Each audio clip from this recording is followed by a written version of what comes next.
How did we get here? Here in Poland.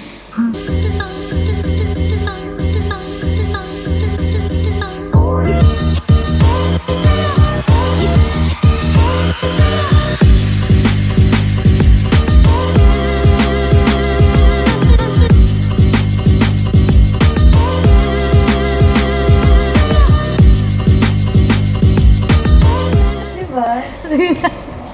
Mahangin ba sa labas?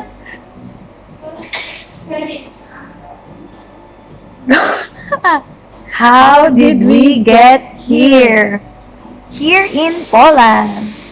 How did you get here? And how did you get here too? How? I booked a flight. No! Visa first. Yes.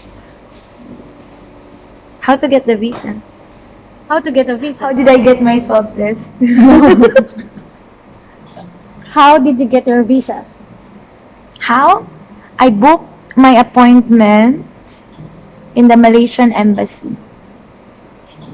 The same with me. I got my visa, working visa specifically, in Malaysia. Me But- too. Yes, but then since January this year, they Yes. opened Consular services. in the Philippines. Yes. So We have now Poland embassy in the Philippines. So it's either a tourist visa or a national D. That's what National called- D yeah, national visa. D visa. You need to go to the Philippines Embassy of Poland.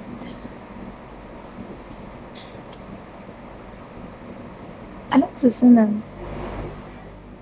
Why did you move here in Poland? Well, I have no choice because natapos ko na yung tenure ko sa Taiwan and Di ba 12? tenure. 10? 10? Tenure. Hindi, ang maximum kasi sa Taiwan, ng working, na pag mag-work ka sa Taiwan is 12 years and not more than 12 years. So, You have to move. Yes, and merong agency, but I don't want to like specifically name the agency na lang. Nag-offer ng work Mhm. sa Poland, so I took the opportunity there. And how did you get here too? Kasi gusto ng jowa ko. Well, I was in Indonesia previously. And he was also in Taiwan. And nasabi mo nga sa agency doon. So, we both wanted to move in Europe. And the options were Portugal, I think. Yes, the first one was Portugal Portugal. and Poland. Yes. And I think also Czech was also available when he applied. But then, After. yeah. After No, Poland, I think I think. during. Pero ang top 2 na pinapromote Countries, nila yes, is Portugal and Portugal Poland. and Poland, And so, yes. ang pinili ng jowa ko is Poland. And me too. So, yun. So, naghanap na ako ng trabaho sa Poland. So, I was direct hired from Indonesia to Poland. Guys, para ma-clear up lang, she was directly hired from Malaysia, hindi naman Philippines, pero direct hire pa rin. From Indonesia. From Indonesia. I'm Because I sorry. was She was based in directly Indonesia hired before. from Indonesia. So, kung tatanong nyo, may nagda-direct hire ba? Yes. But, I processed my visa in Malaysia, and going to Poland, I was from Philippines. So, technically, dinaanan ko lahat ng proseso ng POEA to get the OEC and everything para makalabas ako ng immigration. And sa akin naman, so since galing ako ng Taiwan, so I'm hired from a third country agency. And dati hindi naman problema yung third hiring agency as long as legal yung lahat ng documents mo, I think eh. Mhm. And nagkaroon lang ng problema dahil syempre dumami nga ng maraming mga nag-apply, and unfortunately kahit hindi natin aminin, maraming mga nag-run away. So yun yung mga Actually, problema yung ngayon, talaga. yung mga nag-run away. Kasi, well, of course, they think that Poland is a stepping stone. Well, of course, Pwede yeah. naman talaga. For Pero, me, yes. at I consider least- that too. yes, at least. Kami rin actually, so we were thinking like, okay, let's go to Poland first, and then from Poland we can move to France, Italy or somewhere else. Any Schengen, Kasi ako gusto ko talaga yes. is Luxembourg. But Me is Italy talaga. ako Luxembourg Yes. talaga yung gusto ko before. Luxembourg. But with the, yun, dumaan kami sa legal process and for me, kasi nga, third country hired ako, so I need to pay a huge amount of money. And Sa agency. hindi naman yun, hindi naman yun tinatago. Alam naman lahat din siguro ng tao yun, lalo na, kasi Yung alam big natin issue eh. nga. Oo. So, hindi na ililihim yun, pero hindi ko na rin sasabihin kung magkano, pero huge amount of Kung money saan. rin talaga, oo. Well, yung jowa ko din ganon. Mhm. Dahil same agency kayo. So, parang I think. nag-trust na lang din kami sa agency. Mhm. And, yun nga, and fortunately, okay naman. Pero, yung mga expectations namin, mga sahod and accommodation, yun, hindi na-meet talaga siya na 100% perfectly. Hindi siya na-meet. Pero may work naman. Yes, may work naman. That is And- the question actually. May work talaga. Pero hindi yun yung in-expect namin na kind of work, actually.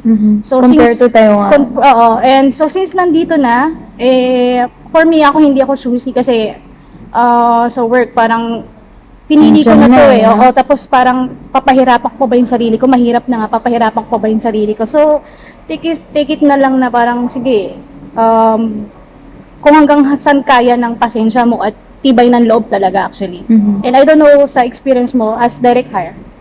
Well, for me, I was still in Indonesia and I got the job offer. So, sakto na end yung contract ko ng June. Technically, ang start ko dapat is September kasi start ng school year is September here, yes. But then, of course, I needed to wait for all the documents, which took like 2 months. So, when they talked with me from July, they applied for the working permit. Mhm. And then, after that, then I went to the embassy in Malaysia. Well, first actually in Indonesia kasi merong Poland embassy, but then they don't process the nationality visa, Mhm, which yes, is for yes. working. Yeah. For tourists lang yung pinaprocess nila. So talagang sa Malaysia din that time, kasi Malaysia din. And That then- was 2016. And how long that you waited for this visa to be released? 14 days. Yes. In fact, 14 sa amin din days. 14 days na nagkaroon. But since it was, I got all my documents like end of October, near November. So then I decided to spend Christmas in the Philippines. So from Indonesia, I went to Malaysia for 2 days. Mhm. Just for 2 days. For physical appearance and submission of all the documents. Kasi but we stayed there for But 2 then, they gave me back my passport so I can travel. yes. And then, when I get to Philippines, I send my passport by mail To the embassy. To the embassy. so that they can put the visa. And then, when I got the visa, they mailed it back to Manila. I think yung ibang batchmate ko ganun din yung nangyari. It took yes. like 2 weeks. 2 weeks, yes. 2 weeks. I Maximum waited 2 for weeks 2 yun. Maximum 2 weeks dati yun. And I don't know kung ang process ngayon is the same or I think hindi na the same, no? Since nilipat nga sa Philippines yung consular na services nila, diba?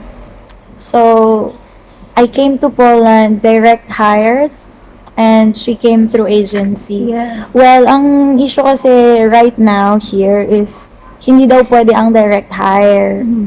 Well, technically, hindi siya encouraged. Yes, not encouraged na gawin nyo or maghanap kayo ng employer or ano. Pero para mas pop lang siguro yung yung curiosity nyo. I don't know kung mga questions nyo kasi paulit-ulit na nababasa sa mga ibang mga post and everything. And is direct hire or is it legit or does it exist? Yes, it is. Yes, but of course, you have to undergo lots of process and proper documents para talaga ma-prove mo yung company na nag-direct hire sa'yo.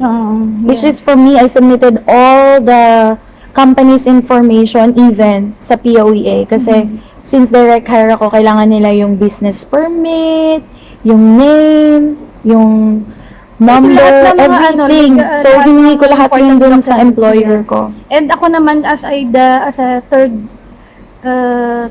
world direct Third world. Third world country. third world country na Hindi, na-hire. third country lang. Okay, third country na hire. Di ba nakakabwisit na lang pagka pag naiisip ko yun, Nakakasawa na kasi yung na eh. babasa-basa So ng since sabihin ko na paulit-ulit. na-hire ako from Taiwan, yes, hindi ako dumaan ng POEA, pero galing nga ako sa Taiwan, so ano pa rin ako, may listahan pa rin ako sa POEA, and I still pay for OEC dahil covered yun ng 2 years. Oo, 2 years yun eh. And I pay my PhilHealth, so sa akin parang as Yes. long as you know your responsibility as an OFW, sabi ko naman, walang problema doon kung na-hire ka through direct or agency. Diba? Personal choice kasi yun, actually. Hindi mo rin pwedeng sabihin na illegal ka kasi dumaan ka sa lahat ng legalities and Actually, yun yung question eh. Parang, pag tinignan mo, sasabihin ng ibang tao, illegal ka sa Pilipinas. kasi hindi ka nang Kasi galing hindi sa ka kanila. dumaan sa POEA. Pero nagbabayad ka na. Pero, living in another country, as long as you have the visa, the TRC, especially for those who have also the resident card, Mhm. technically, you are working and living legally in that yes. country. Yes. So, illegal ka sa sarili mong bansa. Hindi Yun lang yung lumalabas for parang us. hindi naman lang din sa Poland nag-exist yung ganyang problema actually. All over country na may OFW merong ganyan. But I think yung focus now is in Poland Focus na is in talaga. Poland kasi yun Which nga is maraming upsetting.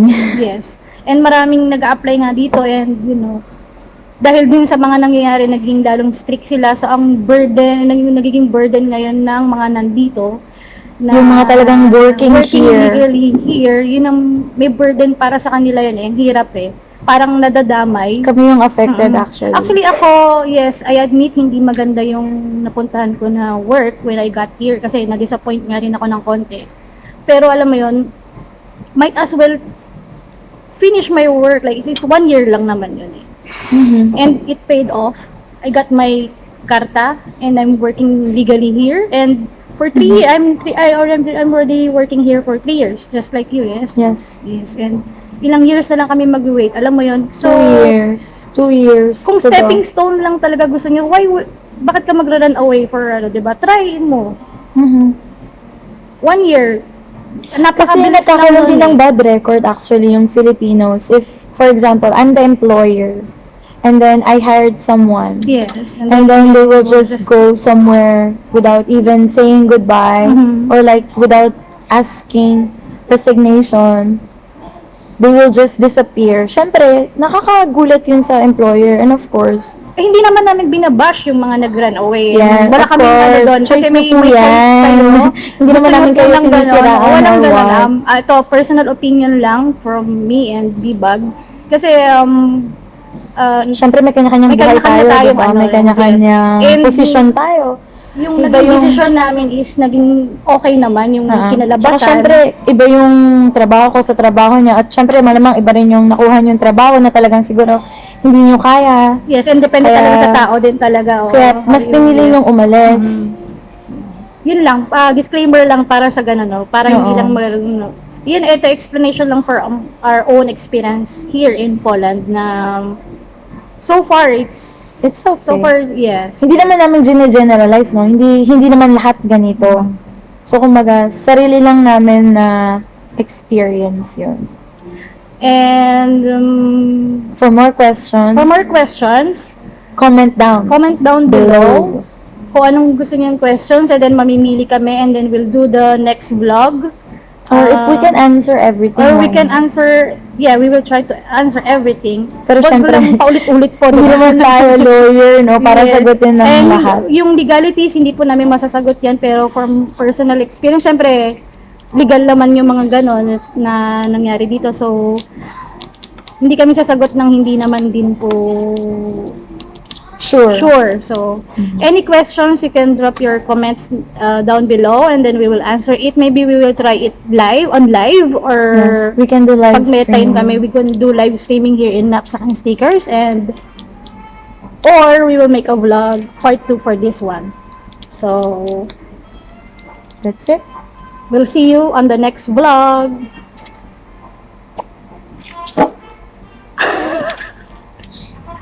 Pabibo. Di ba? Ano na? Sige ka. 1, 2, 3. How did we get here? Mga ito eh.